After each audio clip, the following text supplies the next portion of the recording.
Madame, Madame Olivier, est-ce que vous voulez nous éclairer sur ce que vous entendez par ce qui m'a intéressé, la loyauté?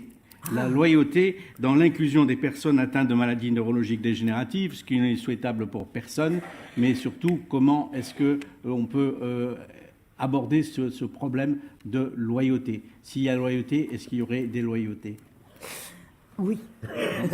Alors, j'aimerais d'abord vous dire, à vous, très haute personnalité de la recherche, de la déontologie, de l'éthique, à quel point je suis dans un incontestable état de sidération d'avoir été invité à me prononcer devant vous.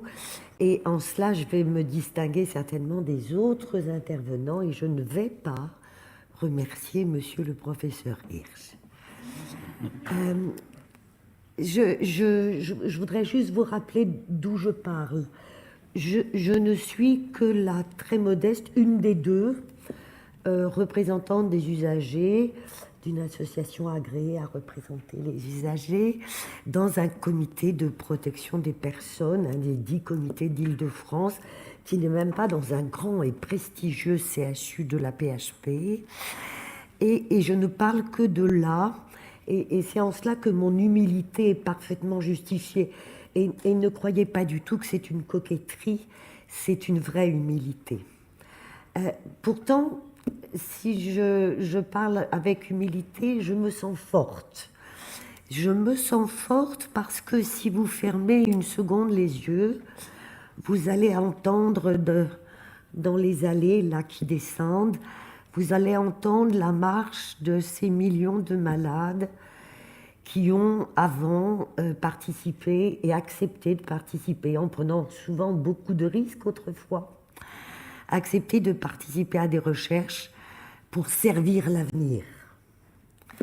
Vous allez aussi entendre les pas de tous ceux dont la vie a été considérablement améliorée ou même qui ont été guéris. Ces millions de malades qui ont été guéris grâce à des chercheurs et grâce à des personnes qui se sont engagées dans la recherche.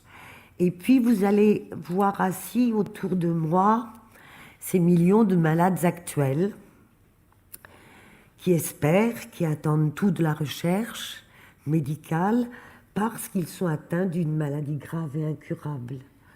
Alors je me sens forte parce qu'il y a autour de moi tous ces gens-là. Et j'ai accumulé une expérience d'abord personnelle, vivante pratiquement chaque jour, et une expérience associative de ce qu'est la grande vulnérabilité physique et psychique au travers je dirais, de mon association porteuse de mon statut de représentant des usagers qui est France Alzheimer. Et sans aucune humilité, j'ai l'honneur d'avoir contaminé le professeur Emmanuel Hirsch à ce questionnement. Donc, là, je ne suis pas humble du tout. Ce que je voulais aussi vous dire, c'est que cette expérience de la grande vulnérabilité, je l'ai mise au service de tous les types de protocoles, quels qu'ils soient, dans quelque pathologie que ce soit, qu'il m'a été donné de rencontrer toutes ces années au sein du comité de protection. Et je pense avoir apporté ma pierre à enrichir les médecins, les professeurs qui participent à ce comité, parce que j'ai très bien senti dès le début qu'ils ont du mal à intégrer cette notion de vulnérabilité dans leur raisonnement. Et ce qui me permet de vous dire que premièrement, tout malade grave, sans du tout avoir besoin d'avoir des atteintes cognitivo-intellectuelles, toute personne atteinte d'une maladie grave est soumise à des sentiments contradictoires, est soumise à des sentiments fluctuants, aléatoires, subjectifs vis-à-vis d'elle-même, de ses espoirs ou de ses aveuglements, mais aussi subjectifs vis-à-vis de ses proches, qui font peser tout le poids de leur amour dans cette subjectivité. Et puis, ils sont aussi subjectifs vis-à-vis du médecin traitant. Dans les vieilles générations, le docteur, c'est Dieu.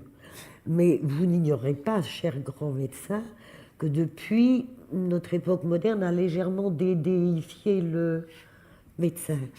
Voilà, donc chez les vieux, ça, vous pouvez encore compter dessus. Chez les plus jeunes, ça se fait rare. Donc, ai-je petitement, moyennement ou totalement confiance en mon médecin traitant, parce que c'est quand même lui qui va vous diriger vers un spécialiste qui serait susceptible de vous inclure. Et puis, ai-je conscience de ce que je peux croire du spécialiste qui va me proposer une inclusion? J'aimerais vous faire mesurer l'incroyable gravité pour un médecin spécialiste investigateur de faire naître dans l'esprit de quelqu'un qui est atteint d'une maladie grave, de faire naître la petite lueur de l'espoir. J'ai rencontré 1000 fois la générosité pour l'avenir. Si je rentre dans ce protocole, c'est pour les autres. Eh bien, oui, mais il y a au fond du cœur de chacun qui est atteint d'une maladie grave la petite lueur qui vous dit « et si c'était celui-là le bon, et si j'étais le premier à être guéri ?» Ça, c'est une responsabilité terrible qui est posée sur chaque médecin investigateur qui propose à un patient de rentrer dans un protocole de recherche. Et c'est là qu'il y a la loyauté, qui devient à ce moment-là la vertu première et secondaire et tertiaire à mes yeux. La loyauté, c'est à la fois se rendre compréhensible, mais depuis ce matin, on l'a dit. J'aimerais, parce que vous l'avez abordé, j'aimerais vous dire qu'aujourd'hui, en 2014, je lis encore des documents d'information du patient, 2014, où le vocabulaire reste encore grandiosement abscon. Je témoigne que ça s'est amélioré, mais il y a encore du progrès à faire. Donc, la loyauté, elle n'est pas simplement dans l'information. La loyauté, elle est aussi de hiérarchiser les risques. Et hiérarchiser les risques, c'est pas avec ce qu'on trouve couramment dans les pourcentages, vous savez, risque indésirable, rare, moyennement grave, moyennement rare. Non, les risques, il faut aussi intégrer les risques de la qualité de vie. Il n'y a pas que la gravité des effets secondaires à craindre, il y a leur atteinte violente à la dignité de la personne par les conséquences de qualité de vie que ça va apporter, ou les conséquences pour les proches dans la qualité de vie que ça va apporter. Ça, c'est un problème de loyauté. Ce que j'aimerais beaucoup, c'est que la loyauté, elle consiste à dire « je sais ce que je sais, mais je sais que je ne connais pas tout ». Que je ne connais pas tout de l'autre, c'est-à-dire la maladie que je connais, mais qui s'exprime dans chaque malade d'une façon individuelle. Même si c'est à la famille de telle ou telle pathologie, chaque personne est unique dans sa maladie. Et je crois que, excusez-moi de dire ça parce que c'est pas du tout mon champ de compétence, mais il me semble avoir lu que dans la recherche sur le cancer, on allait faire de plus en plus de la recherche totalement génétiquement individualisée par rapport à la personne. Donc ce que je dis n'est pas, moi qui ne suis pas un chercheur, à un certain sens, me semble-t-il, c'est-à-dire admettre avec humilité que vous ne savez pas tout. Ça n'est pas être pris en défaut, ça n'est pas être un mauvais chercheur, un mauvais spécialiste ou un mauvais grand professeur que d'admettre qu'une partie de l'autre m'échappera toujours. C'est être un grand homme. La loyauté, quand on parle loyauté, on parle obligatoirement conflit de loyauté. Et vous remarquerez que je n'ai pas utilisé conflit d'intérêt. J'ai utilisé conflit de loyauté, en partant du principe que tous sont purs dans le conflit d'intérêt. De temps en temps, il faut se donner des principes. Ce que je veux simplement dire, dans ce conflit de loyauté, je dirais c'est le chercheur totalement convaincu, totalement investi dans cette recherche. Et je sais à quel point monter un programme de recherche est extrêmement compliqué, lourd, onéreux, difficile. Le chercheur qui y croit, le chercheur qui est convaincu et pour lequel la dérive première sera, au sein de sa conviction, la fin justifie les moyens. Il est là pour moi le grand danger du conflit de la loyauté. J'y crois, et j'y crois si fort que j'en oublie la personne pour ne plus voir que l'intérêt, la loyauté vis-à-vis de la recherche et non plus la loyauté vis-à-vis du patient. Il y a un grand danger de dévier dans la droiture et puis par excès de conviction. Et puis il y a ce foutu orgueil qui est inhérent à l'être humain.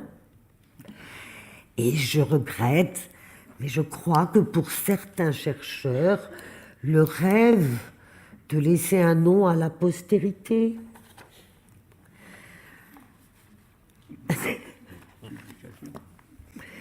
voilà, le rêve d'être le découvreur du nouveau traitement révolutionnaire qui laissera sa marque et sa statue sur le parvis du ministère de la Santé. Je crois qu'il y a là un vrai danger de conflit de loyauté quand il y a l'orgueil de l'homme qui vient vous faire oublier l'humilité du chercheur. Je dirais qu'on retrouve ce danger de la loyauté par rapport à des chantages. Je vous ai entendu parler de la recherche internationale.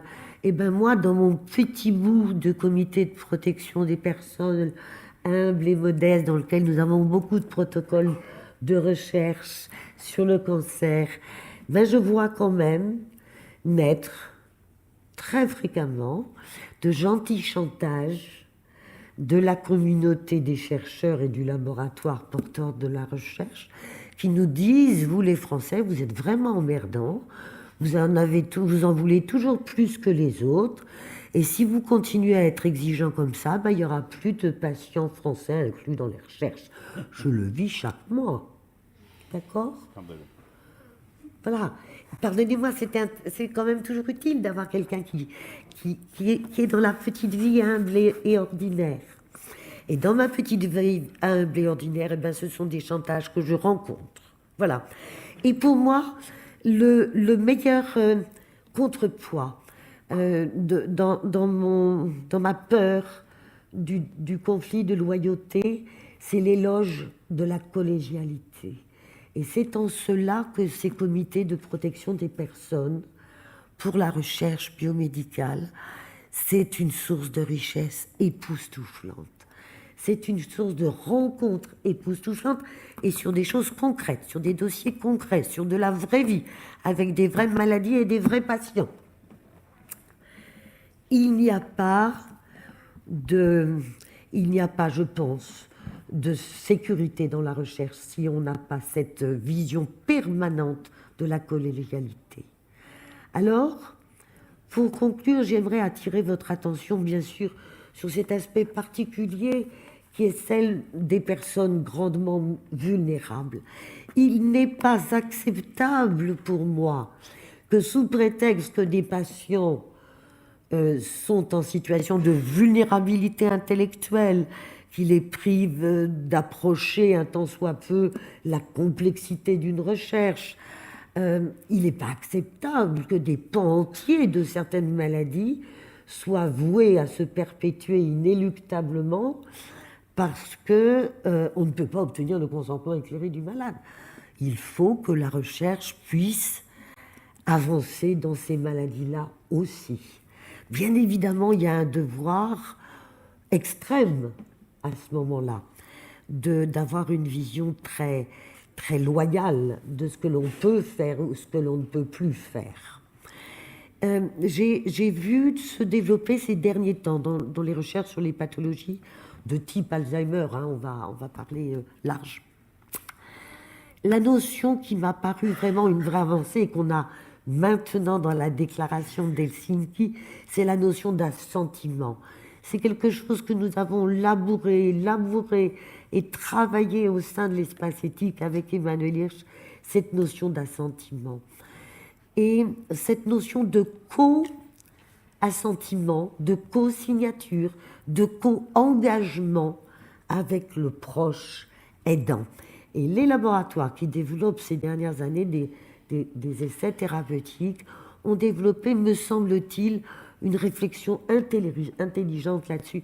Parce qu'il ne suffit pas d'inclure. Il faut qu'on ait un maximum de malades qui aillent au bout du programme de recherche.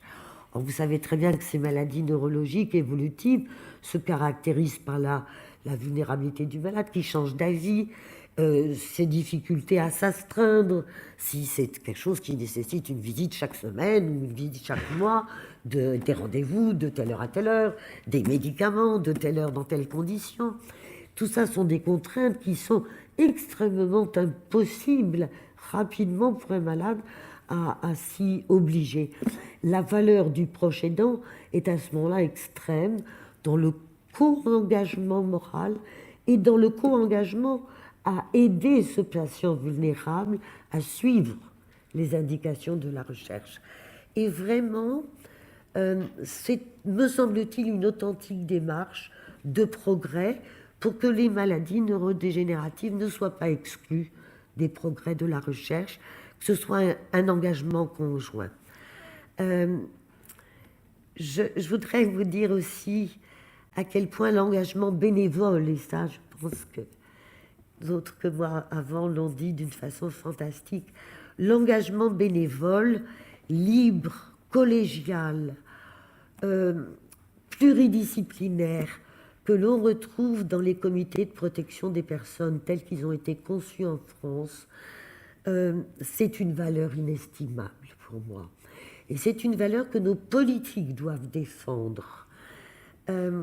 Très récemment, peut-être pour une recherche effrénée de 3 francs 6 sous, on a inventé d'essayer de salarier, de faire un bulletin de paye aux membres d'un comité de protection des recherches. C'est ahurissant. Je veux dire, la valeur intrinsèque d'un tel comité, c'est son absence de lien de subordination. Il paraît qu'il faut qu'ils payent des cotisations, leur part de cotisation sociale.